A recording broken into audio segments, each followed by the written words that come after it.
안녕하세요. 책 읽는 공간입니다. 오늘 소개할 책은 2007년에 출간되어 독자들에게 꾸준한 사랑을 받고 있는 스테디셀러인데요. 책의 제목은 프레임, 지은이는 최인철 교수이며 펴낸 곳은 21세기 북스입니다. 프레임이란 흔히 어떤 문제를 바라보는 관점, 사고방식, 고정관념 등을 의미하는데요. 어떤 사건이나 상황을 어떤 프레임으로 보느냐에 따라 결과가 전혀 달라질 수 있기에 프레임이 중요한데요. 그래서 이 책은 프레임의 기능과 함께 인간과 사회를 바라보는 다양한 시각 그리고 새로운 통찰의 내용들을 담고 있습니다.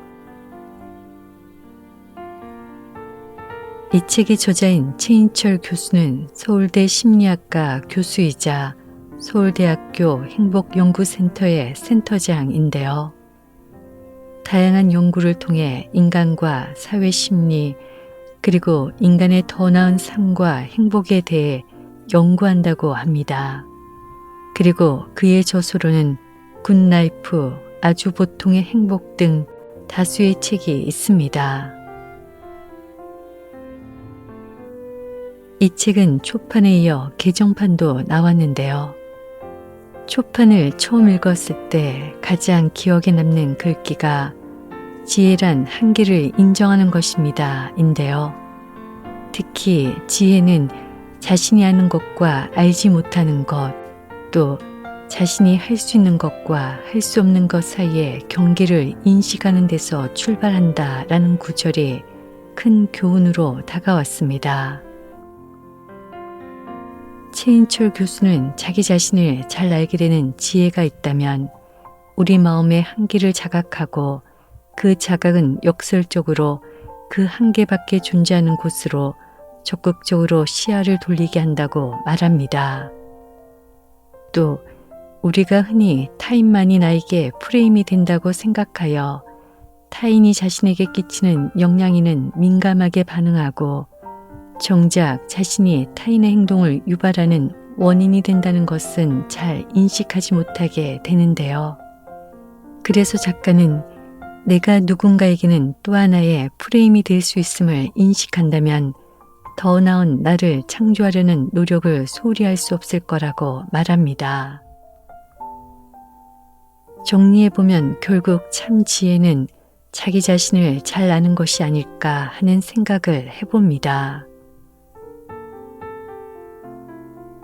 프레임을 이해하는 것은 일종의 마음 설명서를 이해하는 것과 같아서 어떤 프레임을 통해 세상에 접근하느냐에 따라 삶에서 얻으시는 결과물의 차이가 클 수밖에 없다고 합니다. 이 책을 통해 우리 마음의 한계를 자각해 보기도 하고 또 새로운 시선을 향해 적극적으로 나아가는 시간이 되시기를 바라겠습니다. 저는 책의 내용 중 지혜로운 사람의 11가지 프레임에 대해 읽겠습니다. 오늘도 책과 함께 유익한 시간 되십시오.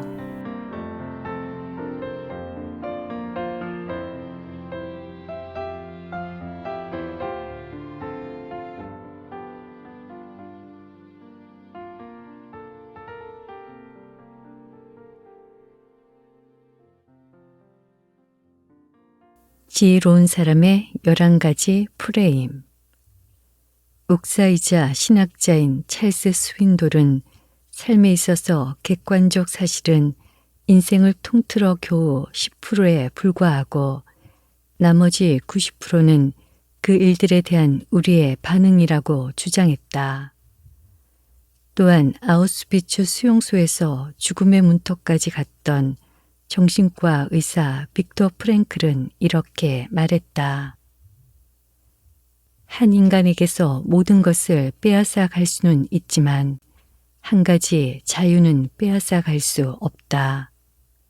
어떤 상황에 놓이더라도 삶에 대한 태도만큼은 자신이 선택할 수 있는 자유다.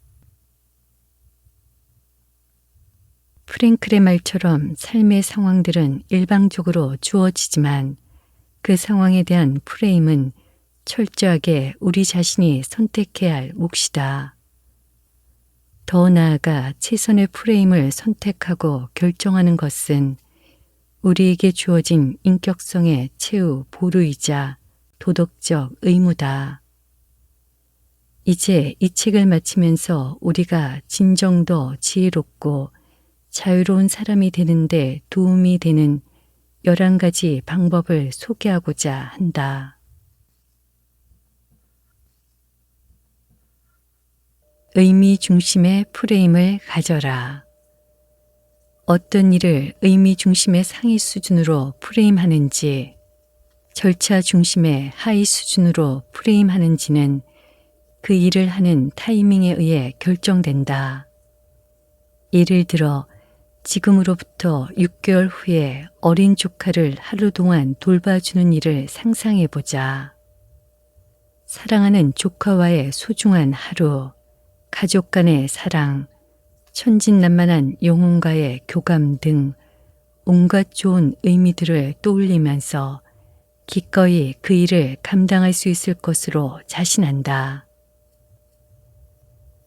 그러나 지금 당장 그 일을 한다고 상상해보라. 기저귀 갈아주는 일, 이유식 먹이는 일, 우는 아이를 어떻게 달래줘야 하는지 등의 구체적인 상황들을 떠올리면서 난감해야 할 것이다. 결혼식을 앞둔 커플들도 결혼식 몇 개월 전에는 영혼의 결합이니 인생의 동반자니 하며 추상적인 의미로 결혼을 바라보며 가슴 벅차 한다. 그러나 결혼식이 당장 코앞에 다가오면 혼수 문제, 야외 촬영, 공항까지 운전은 누가 하나와 같은 구체적이고도 사소한 상황들을 염두에 두게 된다. 그 과정에서 결혼의 깊은 의미보다는 현실적인 절차에 압도당하고 만다. 새해 결심이 작심삼일로 끝나는 것도 같은 이유에서다. 결심을 하는 순간에는 상위 수준으로 생각하다가 막상 실천을 시작하고 보면 어느새 하위 수준으로 세상을 바라보기 때문이다. 이것이 평균적인 사람들의 특징이다. 그런데 왜 평균만 되려고 하는가? 정말로 지혜로운 사람이 되기 위해서는 가까운 미래나 현재의 일도 늘 상위 수준으로 프레임해야 한다. 일상적인 행위 하나하나를 마치 그것을 먼 미래에 하게 될 일이라고 생각하면서 의미 중심으로 프레임하는 습관을 길러야 한다. 어떤 사람의 가치를 판단하기 위해 당신은 앞으로 10년 후에 어떤 삶을 살고 싶은가 라고 묻는 것은 지혜로운 물음이 아니다. 왜냐하면 10년 후와 같은 먼 미래의 일에 대해서는 누구나 의미 중심의 이상적인 생활을 상상하기 때문이다. 따라서 많은 사람들이 이렇게 말하곤 한다.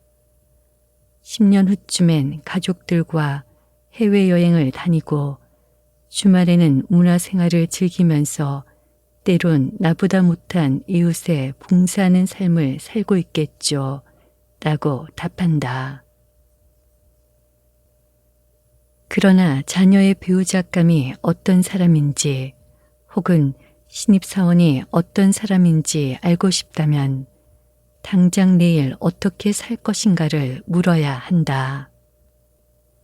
막연한 먼 미래가 아닌 내일 당장의 삶을 의미 중심으로 바라보고 있는 사람, 그런 사람이 바로 부모가 원하는 자녀의 배우자감이고 회사의 인재인 것이다.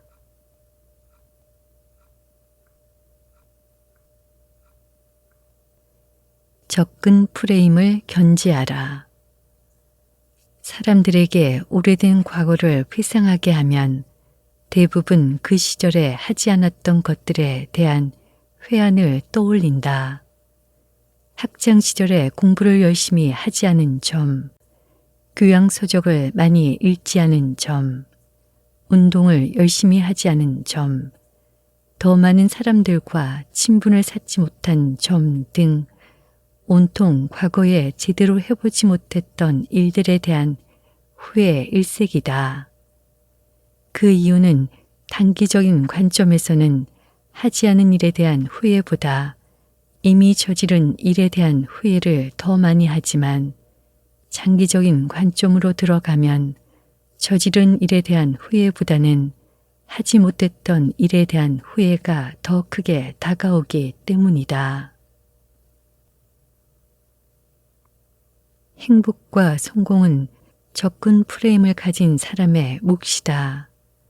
고 정주영 회장이 직원들에게 입버릇처럼 했다는 해보기나 했어 라는 말은 접근 프레임의 정신을 잘 보여준다. 하고 싶었지만 주저했던 일이 있다면 이제라도 과감하게 실행해야 한다. 가정 형편 때문에 가족여행을 미루고 있다면 지금 당장 돈이 적게 드는 가까운 곳이라도 떠나는 것이 좋다. 마음을 고백할 대상이 있다면 할까 말까 망설이지 말라. 설령 거절을 당하더라도 그래서 얼마 동안 괜히 고백했다는 후회와 마음의 상처로 괴로워할지라도 일단 사랑한다고 고백하라. 고백도 못하고 시간을 흘려보내고 나면 그때 고백하지 않았던 것을 더 뼈저리게 후회하게 될 것이기 때문이다. 자기 방어에 집착하지 말고 자기 밖의 세상을 향해 접근하라. 다른 사람들에게 다가갈 때, 새로운 일을 접근했을 때 늘 접근의 프레임을 견지하라.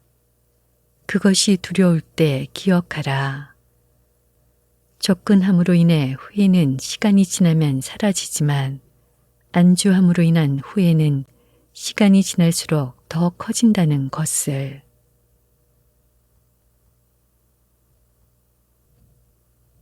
지금 여기 프레임을 가져라.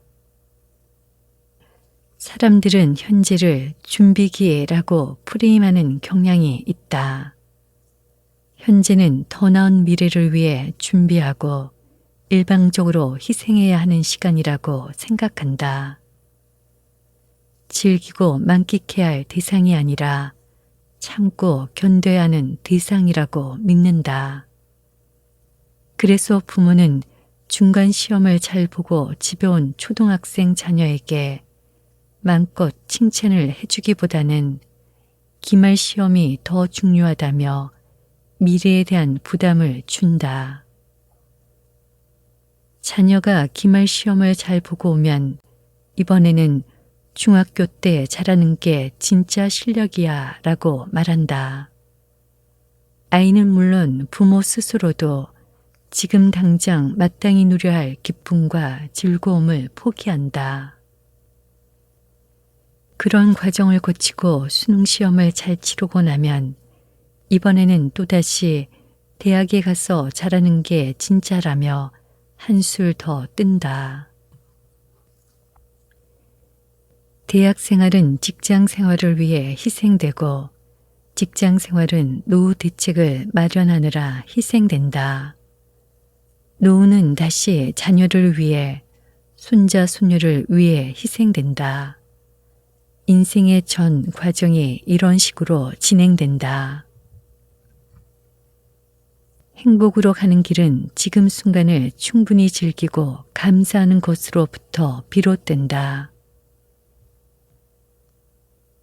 심리학 연구에 따르면 행복한 사람들은 자신의 생일이나 가족, 친구들의 생일을 챙기고 적극적으로 축하하고 누리는 사람들이라고 한다. 영어의 savoring이라는 말은 현재 순간을 포착해서 마음껏 즐기는 행위를 의미한다. 우리에게 필요한 프레임은 준비기로서 희생하는 현재가 아니라 세이브링 대상으로서의 현재다. 한 끼 대충 때우자는 식으로 지금 이 순간의 소중한 한 끼 식사를 아무렇게나 홀대하지 말고 그 음식 속에 들어간 지로의 맛을 하나하나 음미해 보라. 축하할 일이나 축하해 줄 일이 있으면 주변 사람들에게 알려서 마음껏 축하받고 축하를 해줘라. 지금 여기의 프레임으로 현재의 순간을 충분히 즐겨라.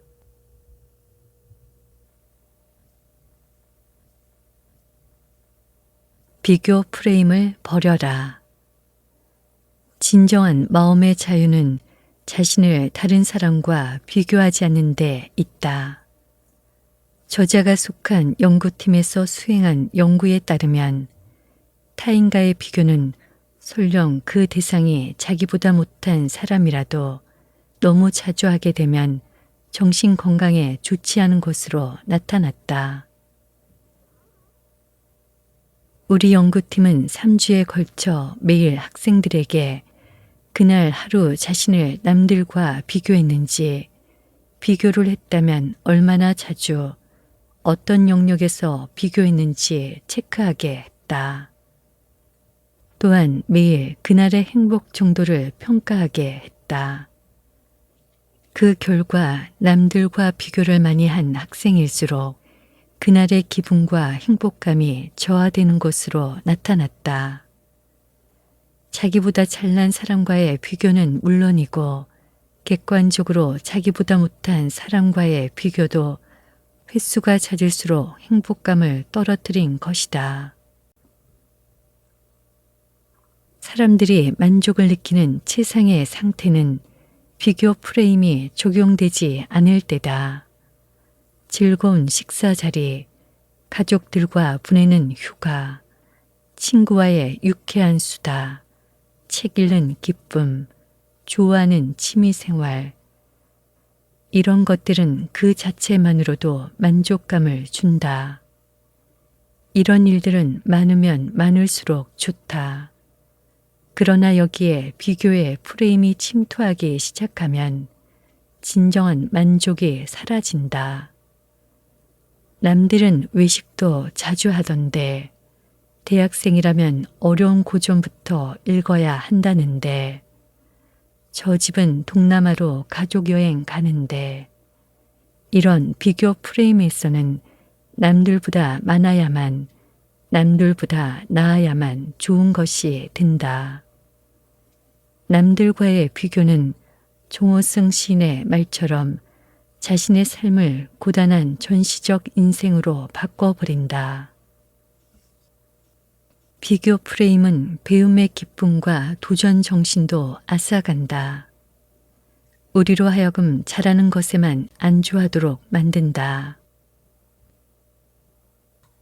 전력을 다해 새로운 것을 배우기보다는 다른 사람들의 눈에 잘하는 것처럼 보이도록 하는 게 더 중요하기 때문이다. 서툴더라도 어떤 일을 시도하기보다 남들보다 잘하는 것만 하겠다고 안주하는 마음은 결국 우리의 성장과 발전을 저해한다. 그렇다면 생산적이고 지혜로운 비교는 없을까? 우리 연구팀의 연구 결과에 따르면 남들과의 횡적인 비교보다는 과거 자신과의 비교 혹은 미래의 자신과의 종적인 비교가 하나의 대안이 된다. 과거의 자신보다 현재의 자신이 얼마나 나아지고 있는지, 자신이 꿈꾸고 있는 미래의 모습에 얼마나 근접해 있는지를 확인하는 시간상의 비교가 남들과 비교하는 것보다 훨씬 더 생산적이라는 결론이다. 세상을 바라보는 창이 남들과의 비교가 되어서는 안 된다. 다른 사람들보다 더 잘하는 것, 다른 사람들보다 물질적으로 더 잘 사는 것이 주는 일시적인 만족보다는 최선의 나를 추구하는 것이 진정한 행복의 기름을 기억해야 한다.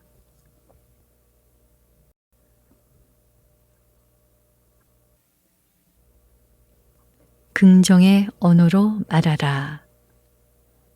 한 사람의 언어는 그 사람의 프레임을 결정한다. 따라서 프레임을 바꾸기 위해서 꼭 필요한 일은 언어를 바꿔나가는 것이다. 특히 긍정적인 언어로 말하는 것이 반드시 필요하다. 1932년 180명의 젊은 여성들이 미국에서 수녀로 첫 발을 내디뎠다.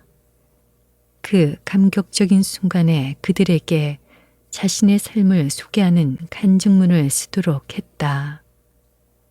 180명의 수녀들이 쓴 간증문은 70여 년이 지난 후에 학자들의 손에 넘겨졌고, 연구자들은 간증문에 쓰인 단어와 문장을 분석하여 각 간증문에 얼마나 긍정적인 정서가 표현되어 있는지를 측정했다. 어떤 수녀들은 매우 행복한 또는 정말 기쁨과 같은 단어들을 자주 사용했지만, 또 다른 수녀들은 자신이 얼마나 행복하고 기쁜지를 말로 잘 표현하지 않았다. 그런데 놀라운 사실은 긍정적인 단어를 많이 사용한 상위 25%의 수녀들 가운데 90%가 넘는 수녀들은 85세까지 장수하고 있었지만, 긍정적인 단어를 적게 사용한 하위 25%의 수녀들 중에서는 겨우 34%만이 생존해 있다는 점이다. 매일 사용하는 단어 속에 우리가 얼마나 오래 살 수 있는지에 대한 정보까지 담겨 있다. 그러니 감사, 감동, 기쁨, 설렘, 만족, 이런 단어들이 우리 삶 속에, 나아가 우리 아이들의 말 속에 넘쳐나도록 만들 필요가 있다. 반대로 다 먹고 살자고 하는 거 아니겠어, 또는 좋은 게 좋은 거 아니겠어 라는 표현이나 대충 아무거나 등의 단어들은 하루라도 빨리 사전에서 지워버려야 한다. 이런 말들은 우리의 마음가짐을 최고의 프레임에서 순식간에 충분함의 프레임으로 바꿔버린다. 누군가 이런 체념적 말을 던졌을 때 우리 마음속에서 얼마나 순식간에 탁월함에 대한 추구가 사라지는지 경험해본 사람이라면 이런 표현들이 갖고 있는 무서운 전념성의 위력에 공감할 것이다. 특히 부모와 교사, 상사들은 자녀와 학생들, 부하 직원들 앞에서는 절대로 이런 말을 사용해서는 안 된다. 습관적으로 내뱉는 이런 말들은 듣는 이들로 하여금 좋은 것에서 위대한 것으로가 아닌 위대한 것에서 좋은 것으로의 마음가짐을 유도하기 때문이다. 항상 긍정의 프레임을 만드는 긍정적인 언어로 말하는 습관을 들여라.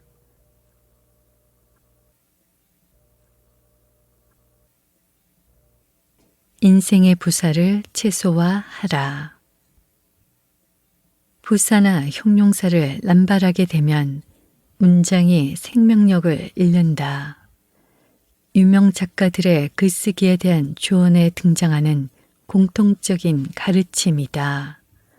스티븐 킹의 조언은 그 중에서도 단호하다. 지옥으로 가는 길은 부사로 포장되어 있다.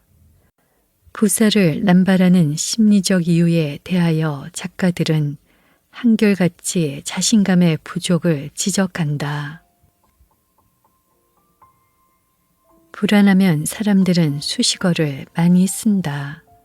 생명력이 넘치는 문장을 쓰기 위해서는 불필요한 부사를 줄이고 자신의 의사를 단순하고 명료하게 전달해야 한다. 생명력이 넘치는 삶을 위해서도 마찬가지다. 인생의 부사를 줄여야 한다. 불안하기 때문에 자신의 삶에 주렁주렁 매달아 놓은 액세서리들을 줄여야 한다. 자신의 문장에서 불필요한 수식어들을 줄여가는 과정과 자신의 삶에서 불필요한 장식물들을 줄여가는 과정은 본질적으로 동일하다. 둘 다 생명을 불어넣는 일이고 자신감을 회복하는 일이다. 매일 아침 거울 앞에 서서 내 삶에서 줄여야 할 인생의 부사들을 점검해 볼 필요가 있다. 행복에 관한 연구들이 지적하는 대표적인 인생의 부사를 꼽아 본다면 소유물과 타인의 시선이다. 적정선을 넘게 되면 득보다는 독이 될 수 있는 것들이다. 스티브 잡스는 매일 아침 거울 앞에서 오늘이 인생의 마지막 날이라면 오늘 하려고 하는 그 일이 정말 하고 싶은 일인가 라는 질문을 던진다고 한다. 그는 인생의 부사들을 버리고 간결하게 살고 싶어 했던 것이다. 보물섬의 작가 스티븐슨이 말했듯이 세상이 나에게 제시해 주는 것을 수동적으로 받아들이는 것이 아니라 내가 진정으로 원하는 것을 아는 것, 그것이 우리의 영혼을 살아있게 한다. 부사를 줄이는 작업이란 바로 그런 일이다. 작가의 프레임으로 인생을 바라보면 삶의 매 순간이 문장이다. 문장이 살아있어야 삶에 생명력이 있다. 글과 삶에서 중요한 것은 주어이지 부사가 아니다.